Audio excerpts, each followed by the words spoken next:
बाप्पाचं दर्शनाने सुरुवात करतो त्याप्रमाणे मी आज नेहमीप्रमाणे सिद्धिविनायकाच्या दर्शनाला आलो आहे. मी स्वतः निवडणुकीला उभा आहे, त्यामुळे सहकुटुंब आलो आहे.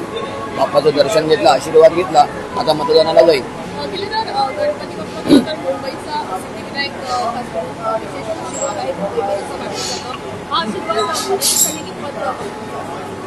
मुळात मी ह्या सिद्धिविनायकच्या मंदिराच्या परिसरात लहानाचा मोठा झालो आहे, त्यामुळे माझ्यासाठी, आमच्या प्रभादेवीकरांसाठी, दादरीकरांसाठी सिद्धिविनायक खूप आराध्य दैवत आहे आमचं.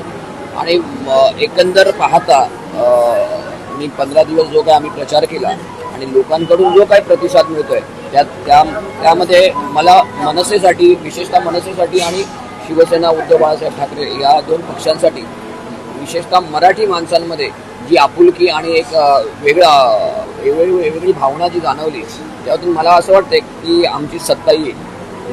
उभाटा, शिवसेना, उभाटा गट आणि मनसे संयुक्त युतीची महानगरपालिकेमध्ये सत्ता येईल.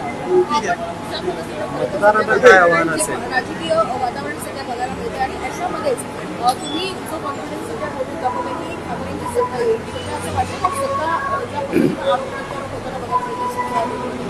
हे बघा, निवडणूक म्हणलं की हे आरोप प्रत्यारोप विरोधक करणारच. लोक सुज्ञ आहेत, मतदार सुज्ञ आहेत, त्यामुळे तुमच्या माध्यमातून मी आता मतदान 7:30ला सुरुवात होईल, तर मी मतदारांना आणि जनतेला आवाहन करेन की जास्तीत जास्त मताने मराठी माणसांना निवडून द्या, सुशिक्षित मराठी तरुण उमेदवारांना निवडून द्या, जेणेकरून मुंबईचं अस्तित्व आणि मुंबईतील मराठी माणसाचं अस्तित्व अबाधित राहील. या दृष्टिकोनाने, या सद्विवेक बुद्धीने मतदान करा.